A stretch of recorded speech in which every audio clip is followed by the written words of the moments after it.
Rizik Syihab.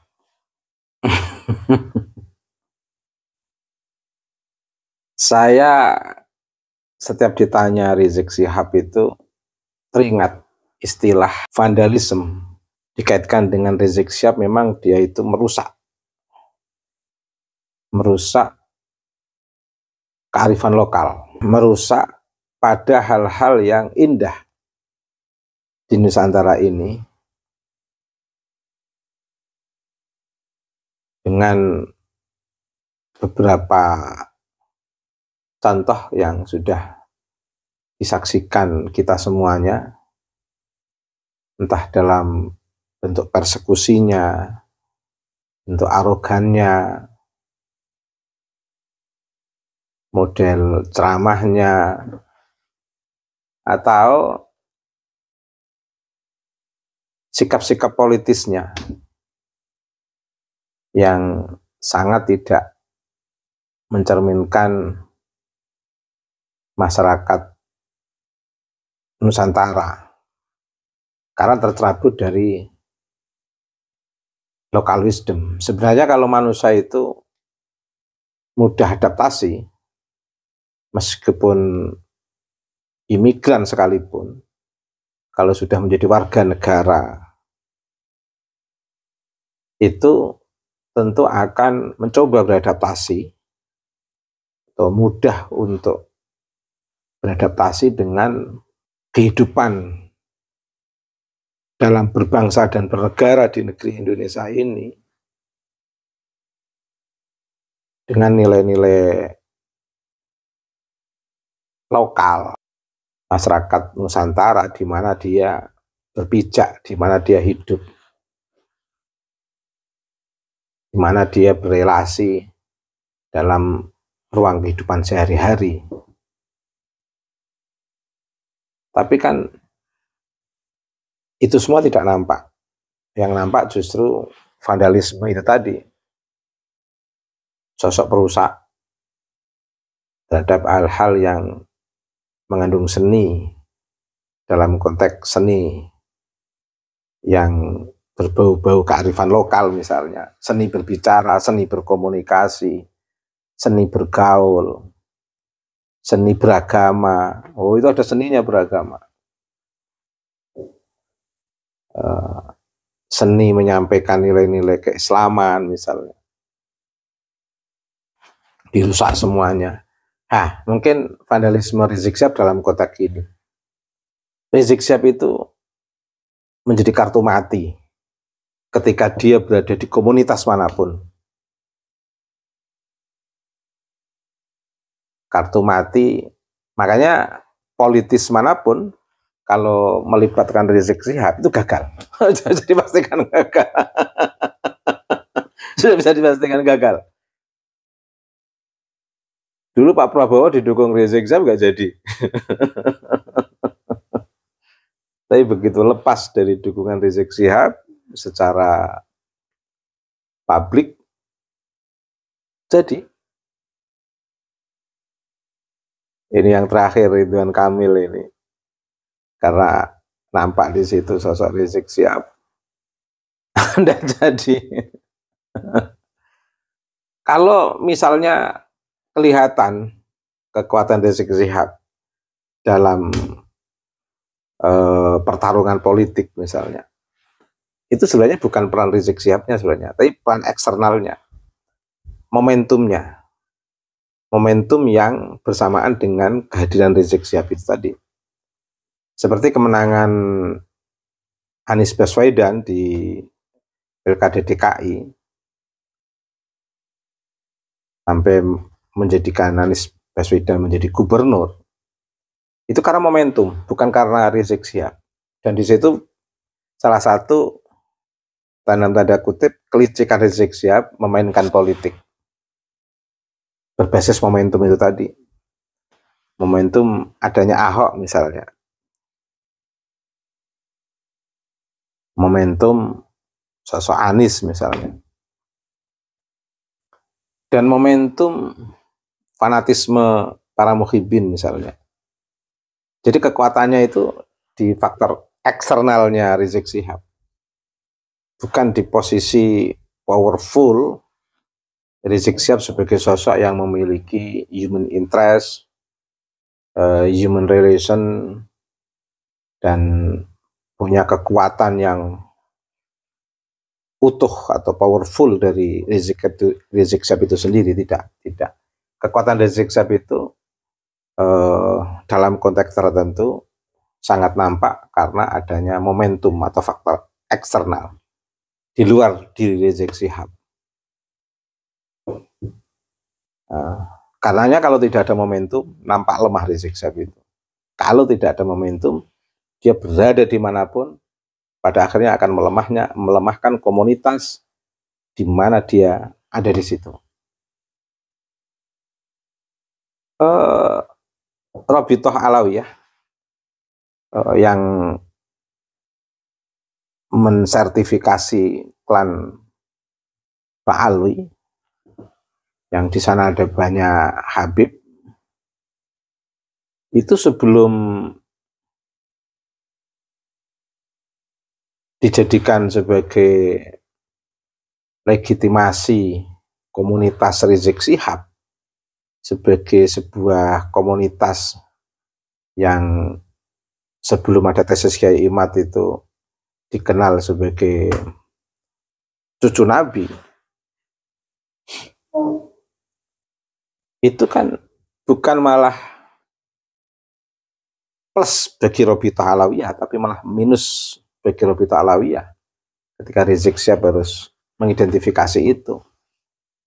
Wah, lebih minus lagi Robitoh Alawiyah peran-perannya, dan termasuk langsung mematikan karakter para Habib setelah ada tesis Kiai Imad, dan di situ nampak sosok Rizik Syihab. Waduh, kejatuhan yang luar biasa.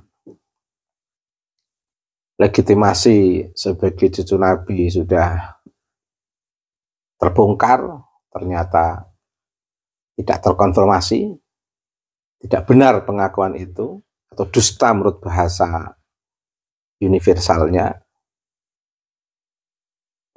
Orang tinggal melihat Rizik Syihab, sehingga pembelaan-pembelaan yang sangat kencang itu justru dari komunitas Habib Rizik ketika harus mempertahankan derasnya arus publik yang mendukung tesis Kiai Imad, tapi tidak bisa membendung deras arus pendukung tesis Kiai Imad itu, tidak bisa dibendung oleh komunitas Rizik Syihab yang mencoba ingin tetap bertahan membangun image publik kalau klan Ba'alwi itu adalah cucu Nabi. Tidak bisa.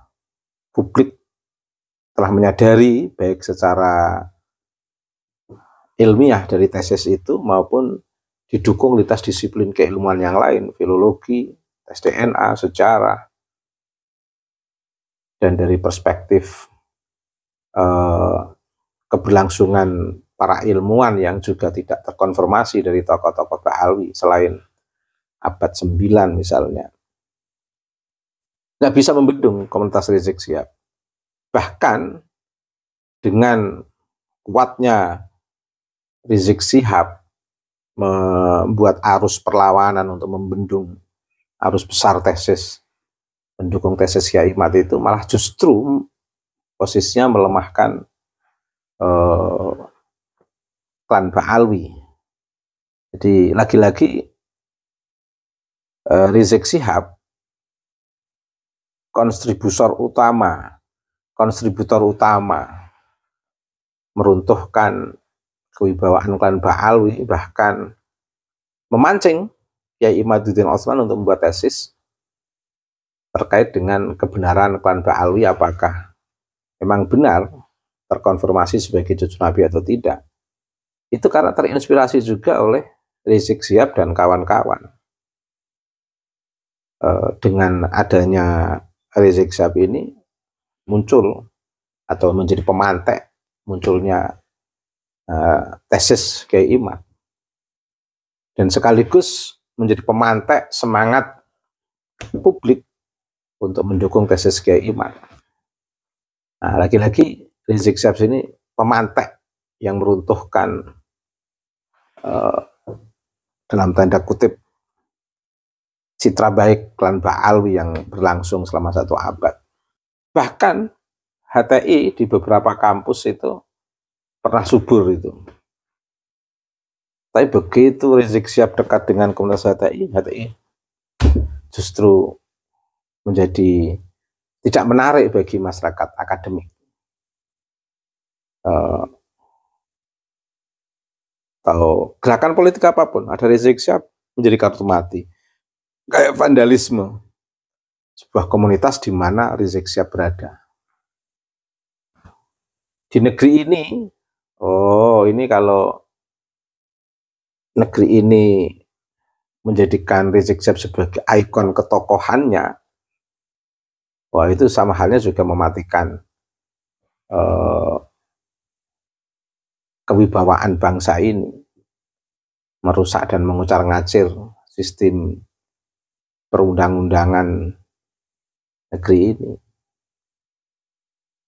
Apalagi dia telah mencoba menawarkan sistem bersyariah dalam sistem tatanan perundang-undangan kita. Ini kan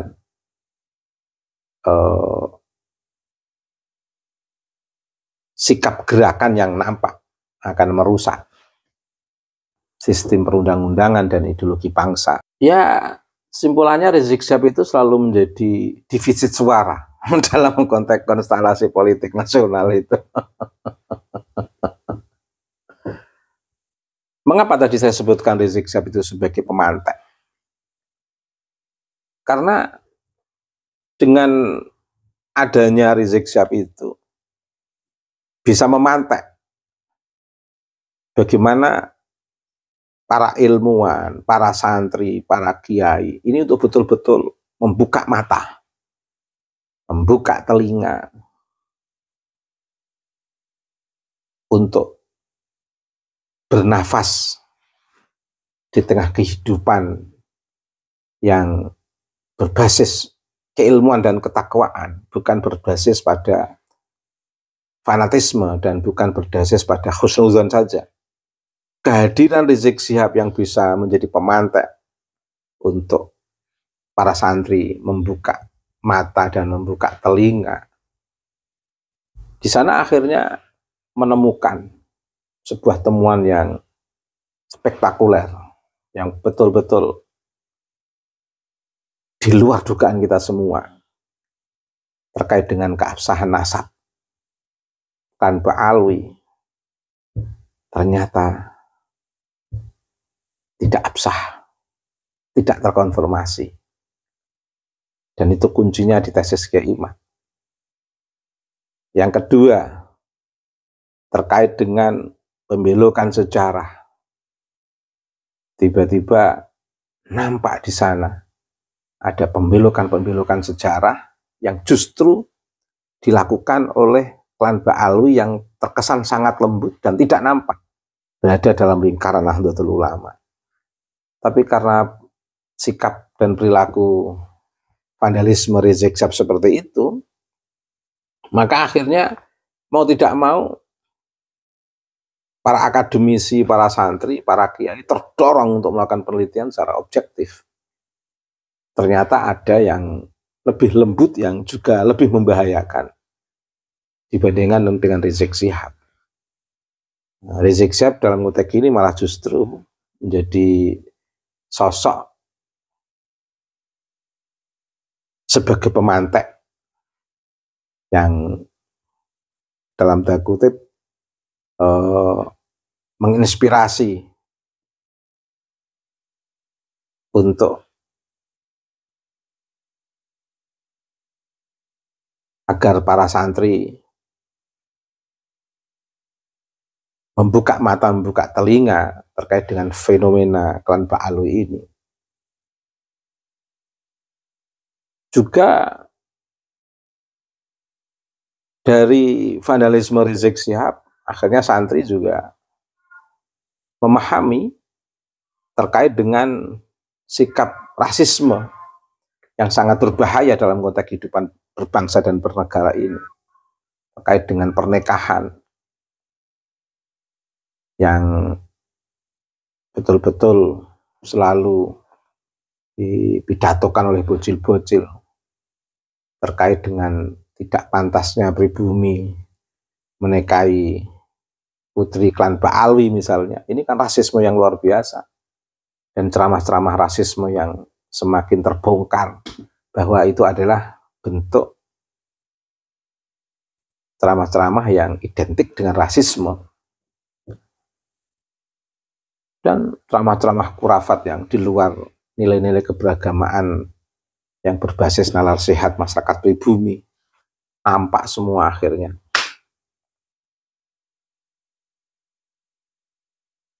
Ini jadi vandalisme Rizik Syihab ada sisi hikmahnya, sekaligus ada sisi berbahaya. Hikmah karena bisa membuka mata telinga para santri, para kiai untuk melakukan penelitian terkait dengan klan Ba'alwi yang tertutup rapat selama 1 abad. Bahaya ya, karena politik manapun kalau melibatkan Rizik Syihab sama halnya mengusung kartu mati yang akan kalah.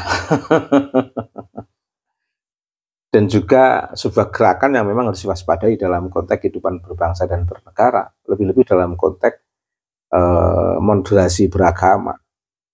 Tapi ala kulli hal, karena kita ini masyarakat Nusantara yang suka memaafkan dengan berbagai trik-trik politik, dengan berbagai tingkah pola perilaku Rizik Syihab, kita selalu memaafkan. Toh bukan siapa-siapa dan tidak berpengaruh sama sekali. Akhirnya sikap bijak, sikap arif masyarakat Nusantara melihat vandalisme Rizik Syihab ini berbalik, menganggap Rizik Syihab itu sebagai komedian politik di Nusantara, dan komedian gerakan-gerakan keagamaan di Nusantara yang memang tanpa Rizik Syihab sepi. Meskipun dengan adanya Rizik Syihab harus